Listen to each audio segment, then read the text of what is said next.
Hello, friends. We're coming to you today from the ULT DC Lodge and also on Google Meet. Today, we are continuing a series of talks on the Gospels. In the 1940s, archaeological discoveries were found in Upper Egypt, dating back to the early Christian era.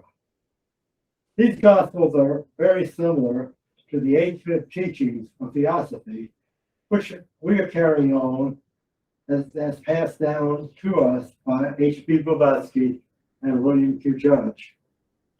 Following this talk at 12:05 p.m., we will continue our roundtable study on the Bhagavad Gita. But today we're going to start out with the declaration of the United Lodge of Theosophists. Now, for the devotional reading from the Voice of Silence. Shun praise, O devotee. Praise leads to self-delusion. The body is not self. Thyself is in itself without a body. And either praise or blame affects it not. Self-gratulation, O disciple, is like unto a lofty tower, up which a haughty fool has climbed. Thereon he sits in prideful solitude and unperceived by any but himself. False learning is rejected by the wise and scattered to the winds by the good law. Its wheel revolves for all, the humble and the proud. The doctrine of the eye is for the crowd, the doctrine of the heart for the elect. And now we will proceed with the talk on the Gnostic text and positioning Gnosticism and Theosophy within the world where they existed. And today's talk will be a little bit different. It will be less on the Gnosticism and more on the importance of the sacred text and following the origins of this text. And to start with, I want to put something we always see in Theosophy, always see on our program, that there is no religion higher than truth.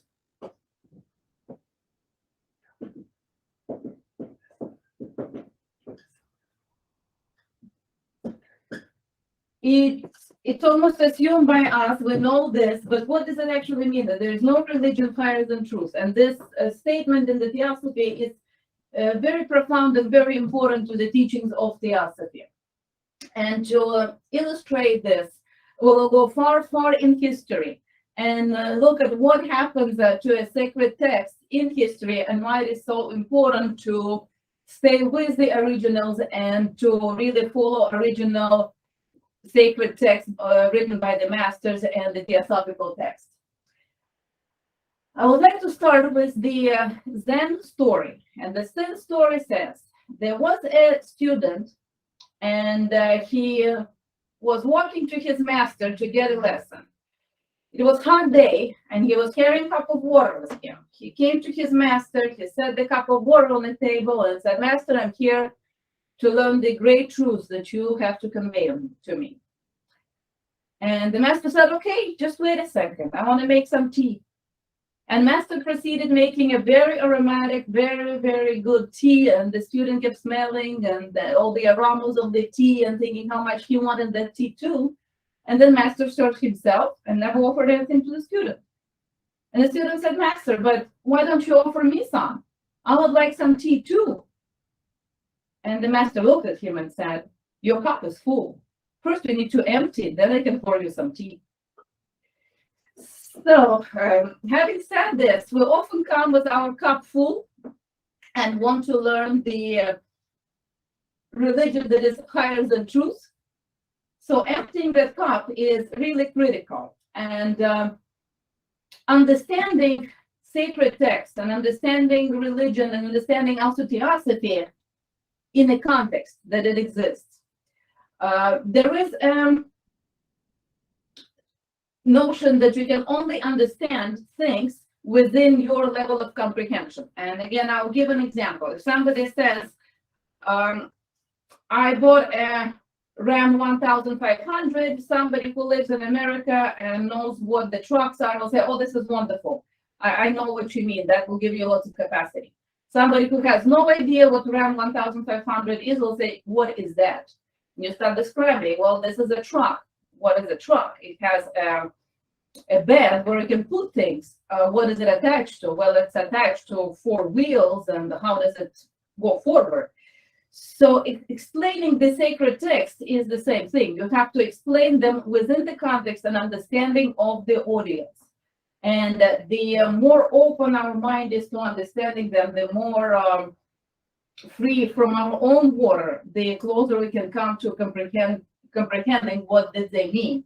Unfortunately, there is it's actually a theory in learning of history and our understanding of both religious texts and historical texts. It's called the memory theory, that the way our minds work, we only pick up what we want to pick up from the text and from the past. So the memory theory says that there is an active remembering and active forgetting. There's also passive remembering and passive forgetting. So we choose through our present mind what we choose to carry on and what we choose not to notice. And exactly the same happens in the sacred texts. Those who written them and rewritten them forgot certain things that they didn't want to notice, or remember things that were convenient in the time. And since it's a very basic human nature, we probably do the same when any of us read any of the sacred texts or the secret doctrine or other writings of theosophy. We tend to process it through the lens of our dualist view, or through our present. How does it fit in my world, or how does it fit in the reality of today? And that concept called presentism, that you are putting the ancient texts within the present context and selecting only what fits or what can be understood by you, rejecting everything else. So it is such a fundamental belief at the ULTs that we have to go to the original text and try not to apply our personal lens or our present lens, and try to understand the text in its originality. And to demonstrate this, we will take the Christian religious texts, both the Synoptic Gospels and the Gnostic texts, and see what happened to them in the history, and how some things were forgotten and some things were remembered, and why. And at the end, we'll talk about one of the greatest fallacies, the greatest sort of fallouts of the humanity in terms of relationship to religion and religious texts, and overall an understanding of the worldview. So I would like to present the Christian texts within several contexts. First, within the Greco-Roman context, how they were viewed in the Greco-Roman world that existed parallel with Judaic world. So the Christian texts were viewed in the Greco-Roman world very differently from the Judaic world, very differently from how they've been viewed by the disciples themselves who written them, and very differently from the Essence, Therapeutai, and Agnostics. So each of them positioned the sacred text in their own context. And us looking for the religion that higher than truth, it is not a simple task to find those grains of truth, because you always have to look at those different contexts. I would like to start with the Greco-Roman context and what was happening to the Christian text, both Gnostic and non-Gnostic, in the context of the Greco-Roman world. So the surprising, probably not only surprising, but one of the shocking facts that we often forget, that the only knowledge we have about Christ and the Christian texts in history comes from 4 historians. There are only 4 Roman historians who recorded anything about Christians or about Christian texts. All recordings come from the 1st, 2nd century, mostly on the border of the 1st and 2nd century. And the 4 of them are Josephus, Tacitus, Seutonius, and Pliny the Younger.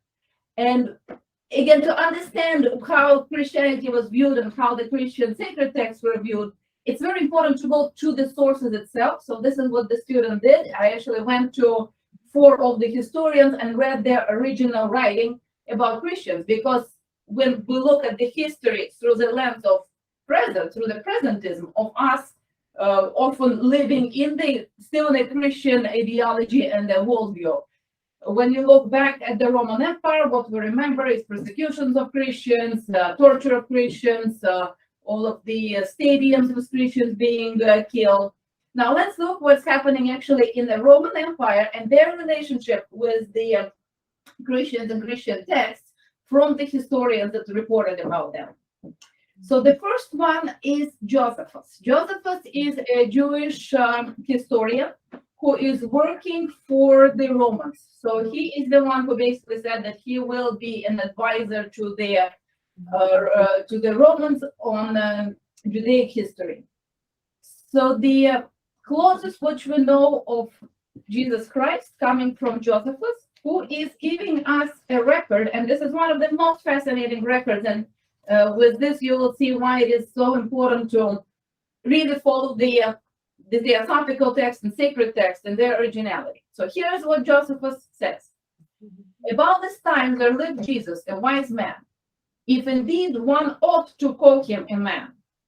For he was one who performed surprising deeds and was a teacher of such people as accepted the truth gladly. He won over many Jews and many of the Greeks. He was the Messiah. And when upon the accusation of the principal men among us, Pilate had condemned him to a cross, those who had first come to love him did not cease. He appeared to them, spending a third day restored to life. For the prophets of God had foretold these things and 1,000 other marvels about him. And the tribe of the Christians, so called after him, has still to this day not disappeared. So we're learning that there was Christ. He was, it wouldn't be right to call him a man because he was Son of God. He was the Messiah. He died and reappeared on the third day. So there is a quite reliable account by the Josephus, who was a historian in 60s AD. The texts were examined, and they're dating to 11th century. Actually, they have been rewritten. The words "he was a Messiah" was added. That's not original. The words where he's called to be more than a man has been added. That's not original. The words where he appeared, spending a third day restored to life for the prophets of God, it's also not original. It was added. So you can see this is probably one of the only texts where we have a mention in history of Jesus Christ, and half of the message has been added in the 11th century. So the current analysis of the text and the ink allowed the historians to see that half message is original, half message is not.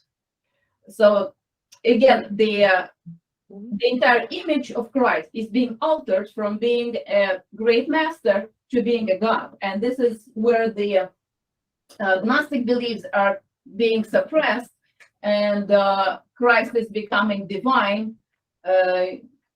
something that in theosophy we also do not acknowledge, because Christ was one of the greatest masters. He was not the God itself. We'll return to the Gnostics. So this is the account of Josephus. Then when we go to the second historian, to Tacitus, he is mentioning quite interesting things.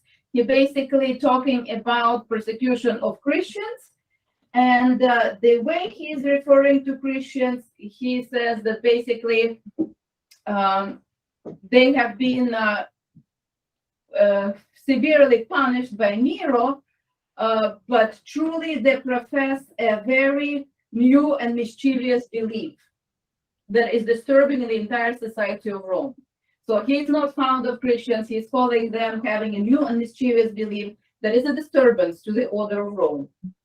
Then Seutonius is also referring to Christians as a vulgar crowd that is called Christians, and also referring that they have been expelled from Rome because they are causing disturbances. And it was Pliny the Younger who is noting that there is a new and cursed superstition arising in the Roman Empire, and he is seeking advice how to deal with this crowd because they are quite unruly. They profess a very strange superstitious, and he calls it cursed beliefs, and he's not quite aware of how to handle this. And I'll read, I have some of the text, and I would like to refer to the text, to the original text themselves. This is Tacitus. Consequently, to get rid of the report, Nero fastened the guilt and inflicted the most exquisite torture on a class hated for their abomination, called Christians, by the populace. Christus, from whom the name had its origin, suffered the extreme penalty during the reign of Tiberius at the hands of one of our procurators, Pontius Pilate, and the most mischievous superstition, was checked for the moment, again broke out not only in Judea, the first source of the evil, but even in Rome, where all things hideous and shameful from every part of the world find their center and become popular. So that's Tacitus' view on Christians. Pliny, he is completely not sure what to do with Christians, so he is writing to Emperor Trajan, asking his advice, that he's basically encountering the Christians who are professing this new and superstition, and he is not quite sure what to do with them. So the way he is addressing it, he is basically saying that he questioned and he even tortured some Christians, but he discovered nothing else but deprived, excessive superstition. So what Trajan says, that we are not to persecute people based on anonymous accusations, for we are keeping with the spirit of the age and not to fall into darkness. Now the question is, what are Christians doing that is so abominable in Rome? Why are they being persecuted? Of course, in the context of presentism, how today we view Christian history, they suffered for their passion for Christ. Now, in reality, it's important to look at the context of Greco-Roman Empire and what they practice, what beliefs they upheld. So they upheld polytheism. They believed in plurality and inclusivity. They also believed in magic. So Jesus Christ performing magic and his teachings would not be offensive to the Rome. It was very much in line of the Roman beliefs. In the Roman Empire, every single conquered province would have their own divinities and their own gods and their own religious beliefs.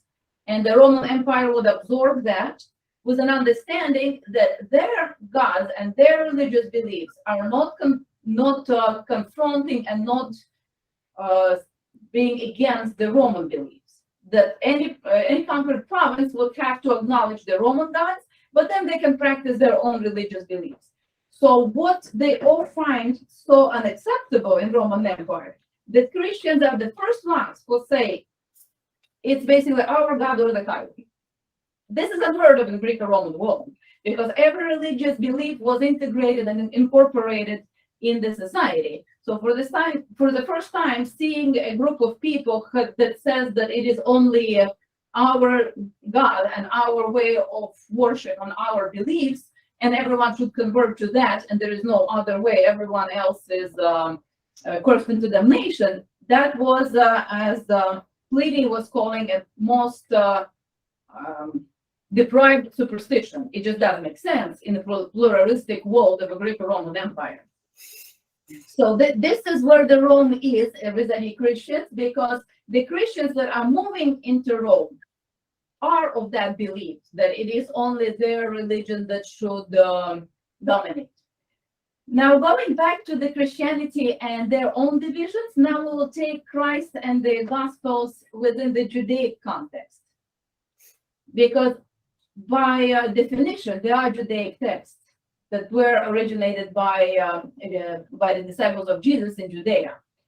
So when we look at the Gospels in the Judaic context, we have three major groups that are in a way competing among themselves and not quite getting along. So at the birth of Christ, there are Pharisees that are abiding by the law of Moses. There are Sadducees that are aristocracy of the temple and upholding the social status and religious authority of the Jerusalem. And there are Essenes and Gnostics. And this is the group, even before the teachings of Christ, that existed and was opposed to Jerusalem.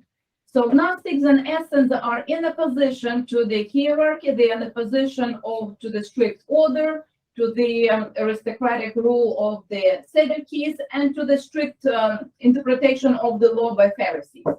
So Essenes move out of Jerusalem. They go into the desert, into the caves, and they live fairly solitary life.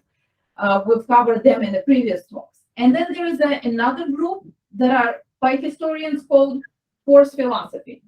So the Roman historians reported them as a force philosophy. And force philosophy were the zealots who were calling for rebelling against the Rome. When you look at the basic principles of the Judaic world and their beliefs that exist at the same time as Greco-Roman, they're monotheistic. They believe in one God, and that is the God. There's no other God. It's one God. That God given them the law, given them Torah. It lives in the temple. It actually physically resides in the temple. And a very important aspect that this God created a covenant between the Jewish people and him. So the covenant only between them and the God. It doesn't apply to the Romans, doesn't apply to the Greeks, doesn't apply to anyone. So they're keeping that exclusive belief to themselves. So when you look at the Christians, they're taking that belief in exclusive relationship with the God and transfer it to the whole world that now needs to communicate with the divine only through their faith. The essence are very different from all of these groups, and this is what makes the Gnostics are so unique. They incorporate other beliefs, they incorporate other traditions and other sacred texts by other masters. So they're building on the teaching of Jesus. As a foundation, they have a Platonic beliefs, they have a Platonic philosophy that they integrated, and they also integrated Hermeticism.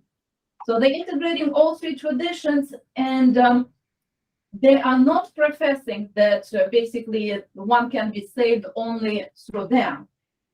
Now they have three major distinctions from the Christians that are living and practicing in the Judaic world and Christians who are that disturbing nuisance in the Rome at that time. Their three major beliefs are, the first one, they believe in gnosis.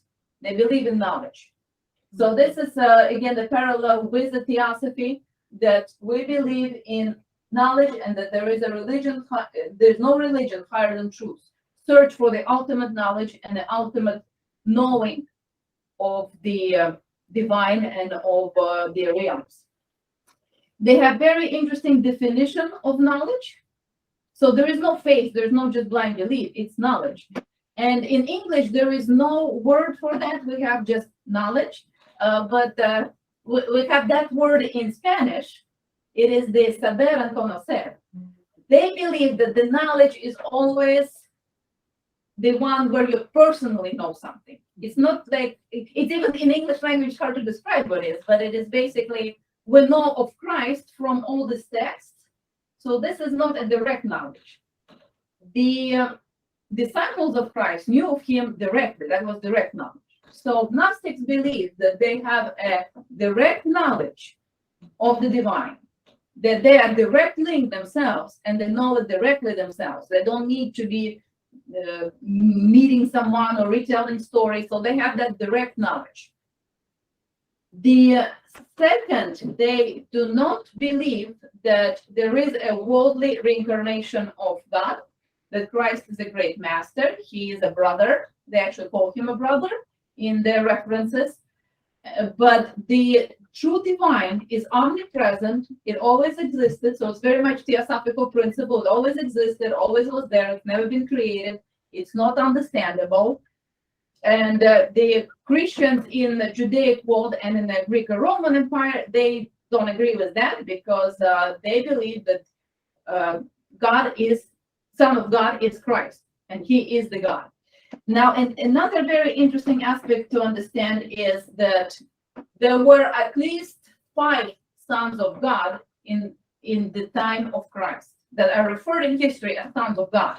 So this was a common reference to somebody who had who was a master, to call them son of God. It wasn't that they were actually direct son of God. For example, there were 2 Jewish rabbis who were called sons of God. It was Hanin, and I think Hanin. Also, it's also very interesting to note that throughout Roman history as well, they called their sort of their great teachers also sons of God. So this was not something not conventional. So Gnostics understood that by being called son of God, he's not really a direct son of God, he's a great master. The third thing that they believe that distinguishes them from everyone else is they believe in understanding of self. They really sought a deep understanding of self and the divine within oneself. So the search was not for the understanding of divine through a belief in Jesus Christ, but divine was omnipresent, ever existed, and it was expressed through self. So they have professed the deep study of self. So these three things went completely separate direction from the rest of the Christians. Now let's take a look at the Christian texts, both Gnostic and Synoptic. So the earliest reference to Christ that has some validity of origin is letters of Paul, 13 letters of Paul written between 50 and 60 CE. So this is basically Thessalonians, Philippians, Corinthians. So Paul was the only one who actually met Christ and probably has some validity saying what he was like. Then there are synoptic gospels, and this is what we have in the New Testament: Mark, Matthew, and Luke. Mark probably the most original. He wrote them in 70s. He probably never met Christ, so he retold stories of Peter. Matthew and Luke again retold stories of Mark, and they never met Christ. So again, it's an oral tradition when they're retelling stories. John written his gospel between 1910, way after Christ. Again, this is a retelling of the story. And as we mentioned, there's the memory theory. When you retell the story of the past, you remember what you understand within your personal context and what fits in the present time. Things that you cannot understand from the past, it's just being thrown away. So the stories that we got from this four gospels are what they retold based on what they've heard from others. They are not directly coming from the Christ.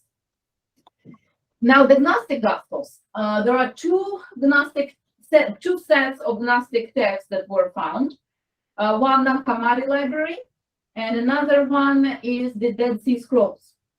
The Dead Sea Scrolls were written in Aramaic, and they were most likely written by Essence, or it was a library that was taken out of the Jerusalem, written by various Jewish groups. The Nag Hammadi texts were written in Coptic, the last of the ancient Egyptian languages. And most likely they were also written by the group of Essens that were in exile in Egypt. There are Gospels of James, the Gospel of Thomas, Gospel of Peter, Gospel of Mary, and Gospel of Judas. They are very different, and some of the key aspects I have mentioned, where they believe in a direct knowledge, not faith. They do not believe in the divinity of Christ, and we already saw how Josephus' text was edited, that he was never mentioning Christ being a god. But in the 11th century, in the presentism of history, it was convenient. So the monks edited that and added that he was a god. The Gospels are not talking much about Christ at all, because his life and his deeds are not important. When the mainstream Christians were trying to elevate their religion, Christ became a symbol. It was very important to record where he was born, where he went, because he is the God. In the Gnostic Gospels, it is more what he said. It's what he taught. It's not his life, because his life is personal and it's really not that important, unless, of course, you believe that he is the God, and then it becomes very important. So the Gnostics view him very differently, and it is mostly his sayings and his teachings. And another thing that I wanted to mention is the parallel between two sons of God who lived almost the same time and professed different philosophies, and that's Jesus and Apollonius of Tyana. They probably never met. They lived at the same period, and in the historical texts, they are both called miracle makers and sons of God. Just one son of God was raised by the very aggressive religion, and another one remained more esoteric. And as the reading said, there is a doctrines of the crowd and there are doctrines of the heart. And it is the Gnostics that kept the doctrine of the heart. And the Christians that were positioning in the Rome and in Judea were following more the doctrine of the crowd, where they believe that they need masses and they need conversions, and their way of belief is the only one.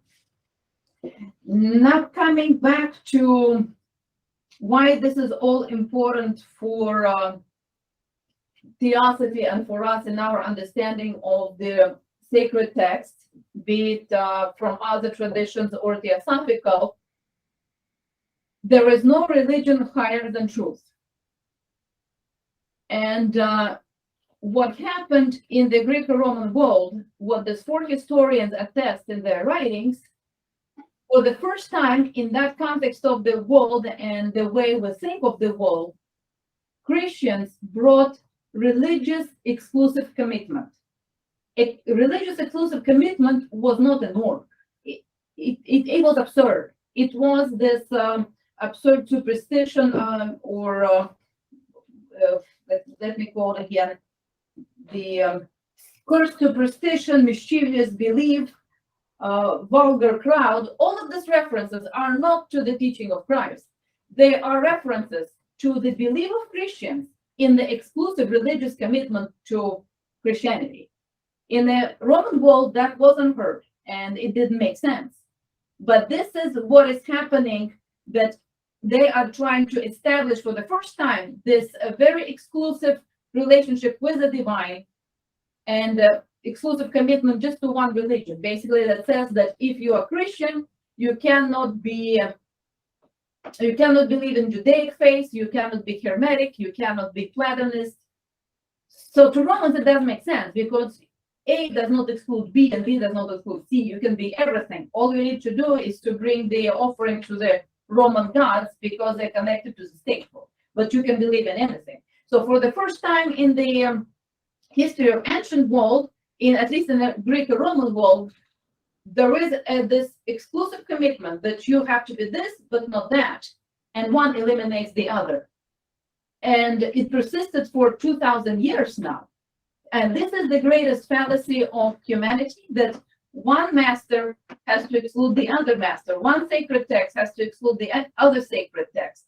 And this is why what Helena Blavatsky did in bringing the ancient teachings to us, she eliminated this exclusive commitment. She brought all of these religious views and texts back together in one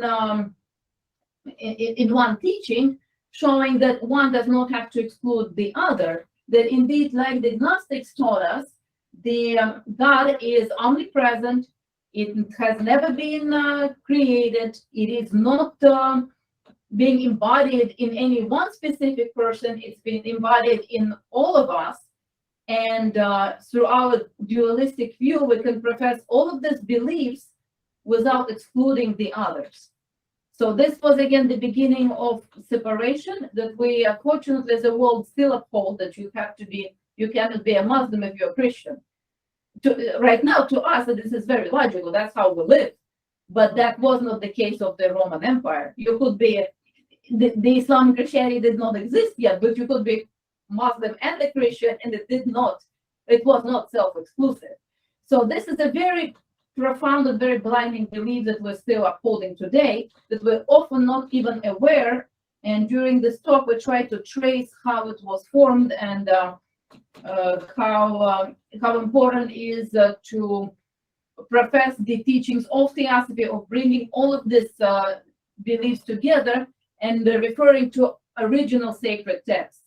As it's shown, every single group would rewrite their texts to fit into the beliefs they wanted to profess and into the present moment what they try to achieve. So really relying on the original and having a critical view and ensuring that there is no religion higher than truth and finding the truth in all the religions is the journey we're on. I think I'll conclude now, and if there are any questions, we'll be happy to discuss. That was a lot of the history and At the beginning, you said that the new Christians were rejected because they were superstitious, and the definition of superstition is any belief or practice considered by non-practitioners to be irrational or supernatural, attributed to fate or magic, perceived supernatural influence, or fear of that which is unknown. I guess the rejection was because it was an offshoot of Judaism, but it was new nonetheless. And at those times, beginning of the new era, still the law was an eye for an eye. And Jesus, the master, came and he taught love, like we have to turn your cheek to the other side, to your enemy, things like that. Mhm. Do you think the newness of that philosophy was a factor in that rejection? But mostly you focused on to establish that we have to like select the originals from what the historians have tried to accommodate to their times, right? But it's important to know like the newness also of the practice. What is interesting about the newness of the practice, it was not known. No one understood Christians. They were mostly very, they never communicated actually the beliefs.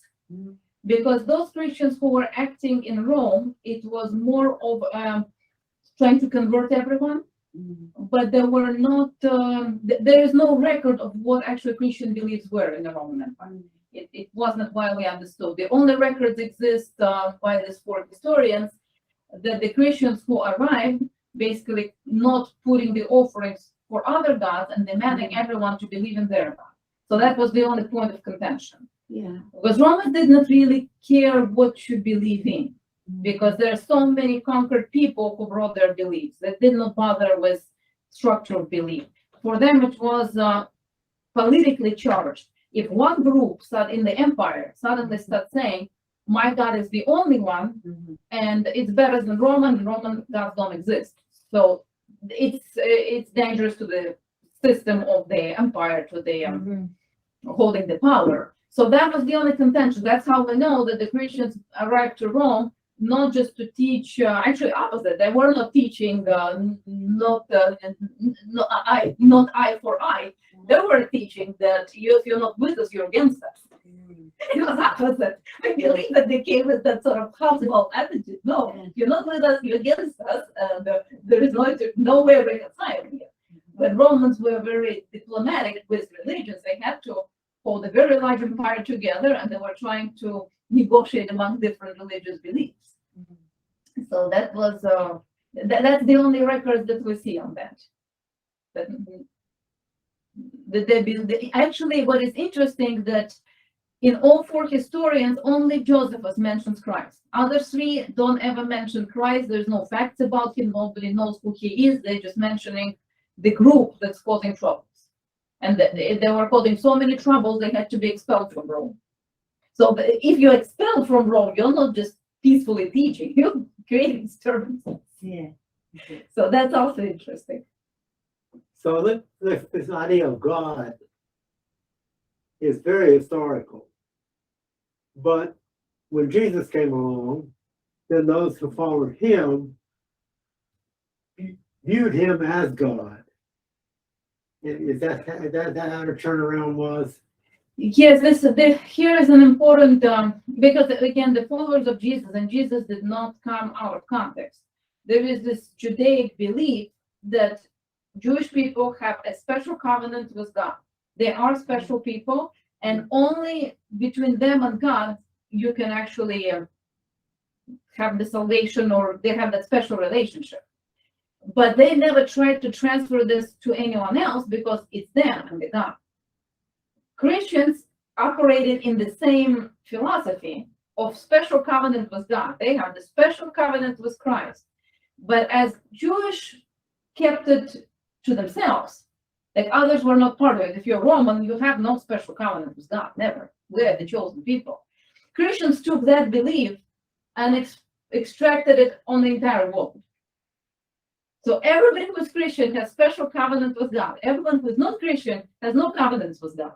That was, and they borrowed it from the Judaic tradition, when Judaic tradition just applied it to their own people.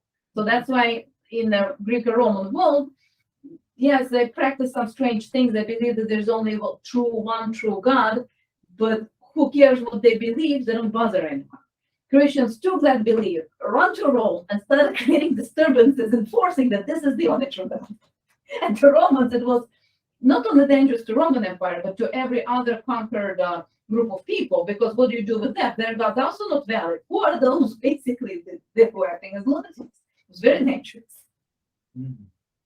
So that's an interesting way to look at Christianity when you take it out of the context of presentism, how today we try to interpret persecutions and all the wrongdoing against Christians. So we reinterpret history and religion and sacred texts in a way convenient to us. So, and that's why it's so important in theosophy to avoid that as much as we can. So what we do is we try to stay with the ancient teachings as opposed to changing them to fit the times we live in. But don't even change them. We just not notice what's not relevant and Well, we just highlight what's convenient. Gotcha. So even from secret doctrine, we can take what we think fits in today's reality, and then we'll write our own text. And what doesn't fit in today's reality, we'll forget. And what if 1,000 years from now, people will find our rewriting of secret doctrine based on what was relevant today? They'll think that's the teaching. But that was teaching in the context of what was important to us. It's really not important to them. But what was in the original secret doctrine, that probably will apply for generations. So that's why it's good to reinterpret things in our own understanding. But we don't want it to be the authoritative text. The authoritative texts are still what was written by the masters and in a most neutral way. It's almost like when we read the sacred text, we take it in through our duality of who we are, what is our personal experience, where we live, what is our social, political, religious base. But when we put it out, we should do it in the unity of both, because this is what we're leaving behind. We want it to be relevant to those who will not be bothered with our situation today. It's in eternity, it's very passing. So the teachings that we uncovered in the 1940s or that time frame was written back around the time early Christian era, and that was written at a time when people knew who Jesus was, and so forth. Now, no, I mean some of the writers came along later, like you said. Mm-hmm. But there's a Matthew, was the one that is part of the original doctrine. None of them. None of them. None of them. So we are reading what others heard from someone else, story told and retold. No. And again, when you retell something that was important. To Christians, Christ as a person was important because you are saved through him. Mhm. But to agnostics like Thomas writes nothing of Christ. He only says Christ said, and he writes what he said. Because to him it's important the teaching. So, and then basically by comparing all of them, you see what was true. Even when you compare, I looked at the Mark and Luke, no, Matthew and Luke, birth of Christ. According to Matthew, I believe it was Matthew, Christ is born in, Christ travels, Christ is born actually in Nazareth. He doesn't even come to Bethlehem. He never goes to Egypt. And there is no long story that we know of Mary and Joseph traveling from Nazareth to Bethlehem, then from Bethlehem to Egypt, then returning to Nazareth. And then there is a fascinating moment in the New Testament where when everybody knows that Joseph and Mary went to Bethlehem for the recounting of population, because they had to be recounted. So they went there and Christ was born there. When you look at the history, Nazareth was a province of Roman Empire. Romans did not require residents of Nazareth to be counted. It's not true. So at that time, when historians looked at the laws of the Roman Empire, Nazareth was outside the population count. So there's no way he went to Bethlehem to be counted. But those who lived 1 century later knew that there was recounting population somewhere in the world, so they basically guessed why would he go there. Maybe he never went there, because even between Matthew and Luke, it's different. So the story is very, in Matthew, he is born in a hotel. In Luke, he is born in the manger. Very different. But at the end, why is it even important? It's only important because Christ was made into a God. If he's not a God, we're not really studying the birth of other masters. It's their teachings that matter. So this, Can you unmute so they can talk also and ask questions? I think it's unmuted. Do we have questions online Or comments? or comments or Oh, thoughts? that's unmuted. Mhm. Yeah, just a question. So, in the 4th century following Christ, there was the Council of Constantinople that basically tried to remove the different. Up to that point, Christianity was being, was interpreted in different angles, and he tried to make it a state religion. Mhm. And at that point, they eliminated in basic teachings such as reincarnation and karma. So was that the turning point when the non-Gnostic aspect of Christianity gained root? Mhm. Yeah, the turning point was 3rd century. This is where the dominating group of Christians started gaining power. At this point, in 1st century, as Josephus mentions, it's a very interesting line. I'll read it again. It's very telling. So Josephus says at the end of his account, and the tribe of Christians, which is some tribe, minute tribe, so called after him, has still to this day not disappeared. So it's a miracle. It's actually somewhere out there, this little group of strange people. So in the 1st century, it's very inclusive. There are different groups of Christians. Some move to Rome and create disturbances. Some move to Egypt and practice more Eastern beliefs. Some stay in Judea and are more sort of part of Judaic tradition. Then those who move to Rome, creating more and more disturbances, they are also becoming a political power. And by 3rd century, they're becoming a big nuisance. So basically Romans understand that there may be a validity in adopting that belief because it can serve their political power as well. And then they acquire the predominance in the ancient world, and this is when Gnostics basically being exiled.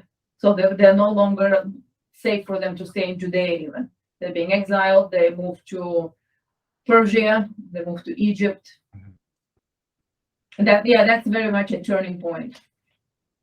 so you said that Paul was, he knew him directly. Yeah, the 13 letters of Paul are, There's the not Gnostic. yes, Yes, this is original, because he's the only one who actually wrote from his own memory. Hmm. So, but we know very little about Gnostic texts, who wrote them, when they were written. It was a great find, but we don't know as much as the writings of New Testament. But again, maybe we know more because there's so much storytelling around New Testament. Even if they edited the only historical record of Jesus. So I have it here in the bold things that been added. And he was a Messiah that Josephus never wrote.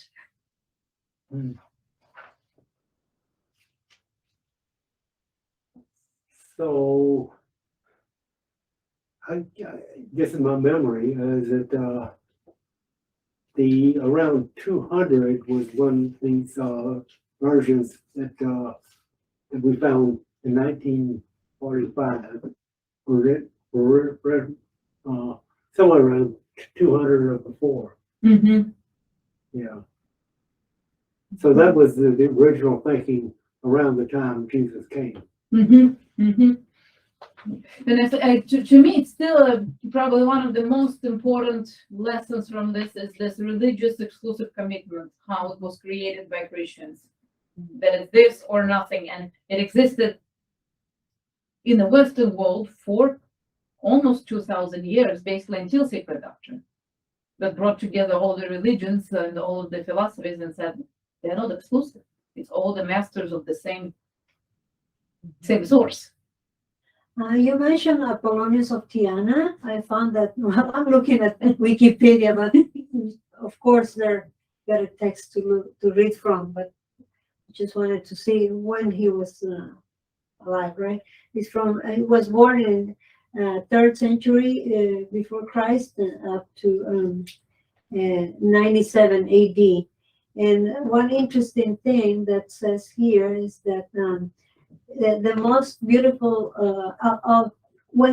one quote from him is that he expresses his view that God, who is the most beautiful being, cannot be influenced by prayers or sacrifices and has no wish to be worshipped by humans, but can be reached by spiritual procedure involving nous, intellect, because he himself is pure nous. Mm-hmm. And nous is the greatest faculty of humankind, which is truth. Yes, truth. Yeah. I thought that was interesting. The other interesting thing was about in the historical records. I think it was both about Apollonius, about a few others, and Christ. And the only things that all historical records agree, actually the only thing, that Christ was crucified, that Pontius Pilate was behind that, that he created a new teaching that people were following. And the other very interesting fact that every historian mentions, and it's really interesting, that he was a wonder maker. He was a magician. So they basically, in the historians of Roman Empire, he's referred as a magician. He was making magic. In the New Testament, we have the miracles. But none of his resurrection and none of this made anywhere. Like it was added later. But the miracles, the magic making is there. That there is a record of him making magic. But magic was also not so uncommon. I think that Apollonius was also referred to as making magic, and there are 2 other rabbis were making magic. So it's very curious, what was that magic? They definitely had some power over the physical elements. So was it from his learnings in Egypt? I don't know if anybody knows more about it. He was taught by an Athenians. Yeah. And they had the power of Healing. healing. Apollonius. It said that so much of what we have been exposed to that Jesus did was done. In fact, Apollonius, his picture, the picture of him is shown as Jesus in the Bible. And so he was also very much in line with what Jesus did. Mhm. That's what I get out of it. I think he was also a healer.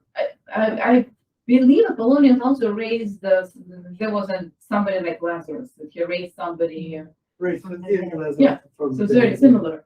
So magic definitely is featuring there, so there must be some truth to that, whatever magic it was. Yeah, but magic is different, defined differently than in our current environment. Magic then was more practical. Mm-hmm. When somebody was raised from the dead, it was, you would think that they'd been dead for months and so forth, but it was just, it was not that at all. Well, I think it was somebody that every now and then you hear of a case where somebody is taken to the morgue as dead, and they're not really dead because they still have life in them. Mm-hmm. So I think that the magic we heard about from even Jesus' time was that type of situation. Mm-hmm. Mm-hmm. Could be. But that's my own, Yeah. that's my view. I can't.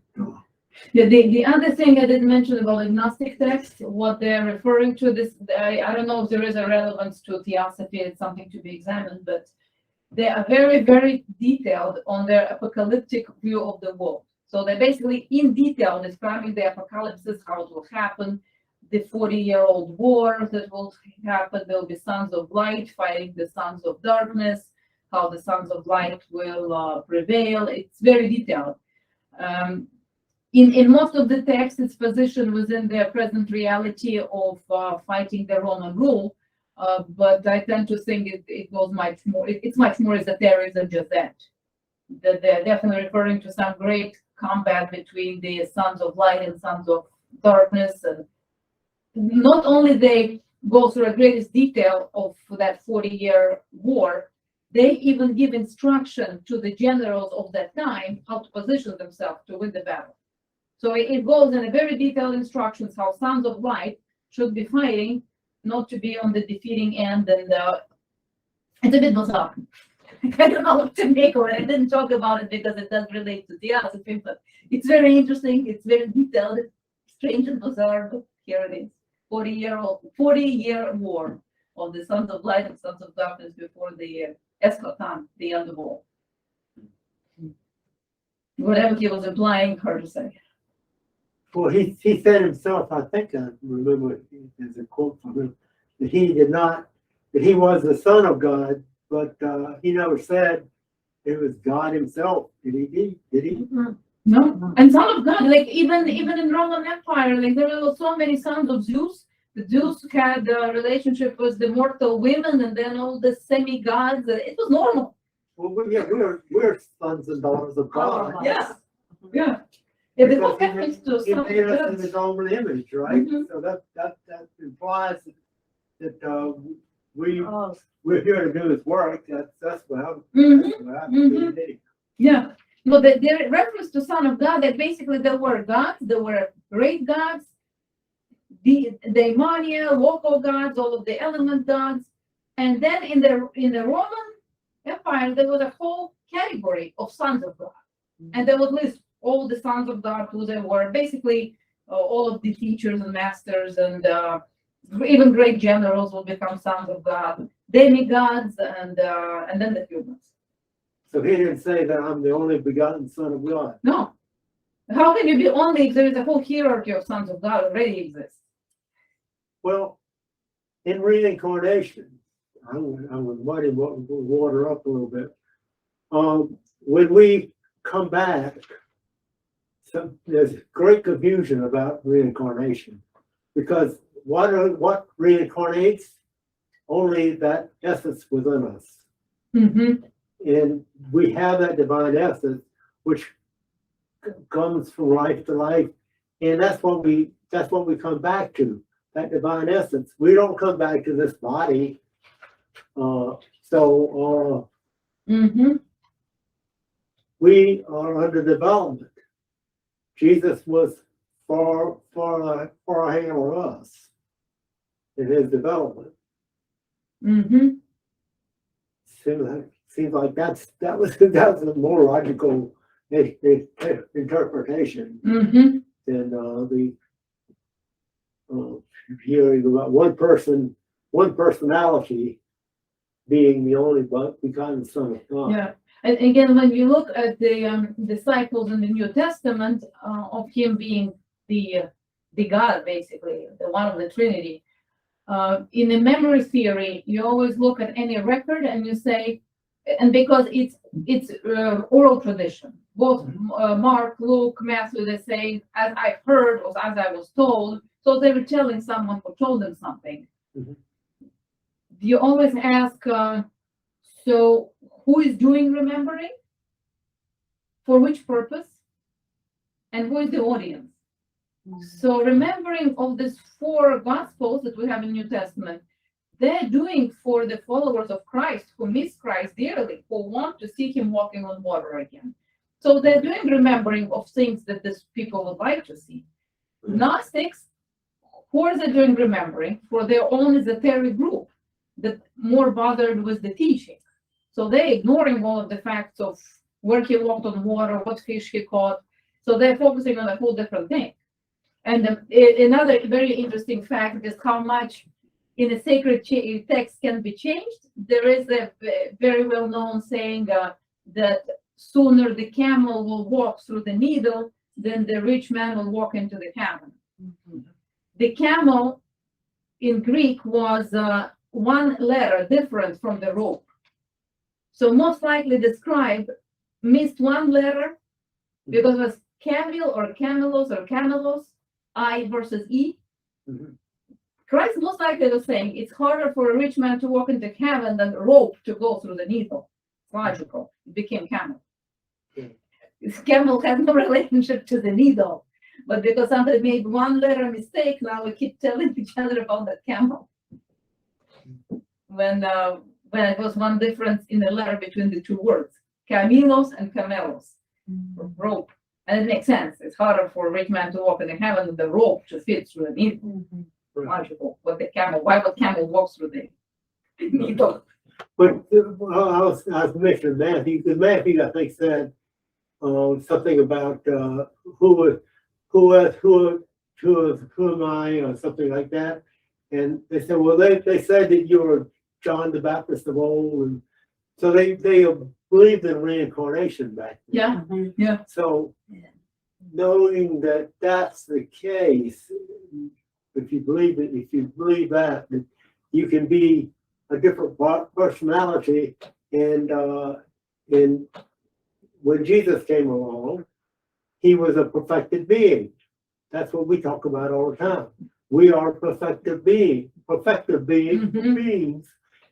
but we have to do that in more than one life. Mm-hmm. So Mm-hmm. And maybe the whole, I just saw right now, maybe this whole second coming of Christ that was always expected is just reincarnation of the great master that was. that's what he was. Yeah, He that's was all. he was a member of the Great Master's Lodge. And they knew he was reincarnated. And they said it doesn't matter. First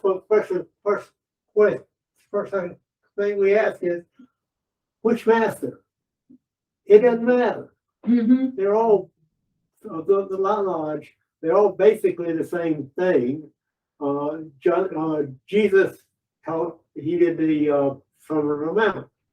Buddha, it was an eight noble truths. It's the same thing in different words. Mm-hmm. Mm-hmm. Mm-hmm. Yeah.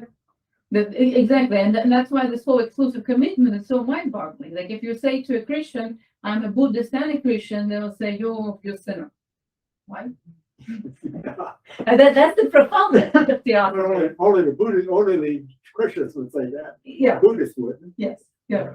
Yeah. That's why it started. It was such a profound change in the mentality of the humanity that suddenly only my God is the right and everyone else is wrong. And it was told not from the position of power. The Christians were sort of, as they were called, this power of the crowd. Like, what are they doing? Yeah. Well, but today with all this things we've heard, all these things we've heard about, if you, talk to a conservative Christian about Jesus, they said, oh, well, Jesus, Buddha wasn't, of his caliber. Mhm. Well, he was, Buddha came for, the age of Jesus came. Mhm. And how can we separate those two? Because they were both from the same lodge. Mhm. Mhm. Yeah. And that's what Carolina asked. It's a very important question. So was it because they changed the whole philosophy? No, no, because there are all kind of people who lived in the Roman Empire side by side with different beliefs, being pluralistic about it. It's because they came in and said, "I don't know, just us, and everybody should believe in what we believe." And it was like, that's dangerous. That's going to upset other people, our people, all kinds of people. But they won. At the end, there was this sort of the Romans also realized there is power in that. So I guess that. So we'll finish here before we go to I the don't have meeting. any more questions, do you? It's totally. Yeah. Oh, we already have more. Okay, well, we're gonna take a break, A break. for a few minutes and, we'll then consider it somehow. We had done this before, with our roundtable study of the, deed. We commence in about 5 5 minutes. minutes. Yeah. Mhm.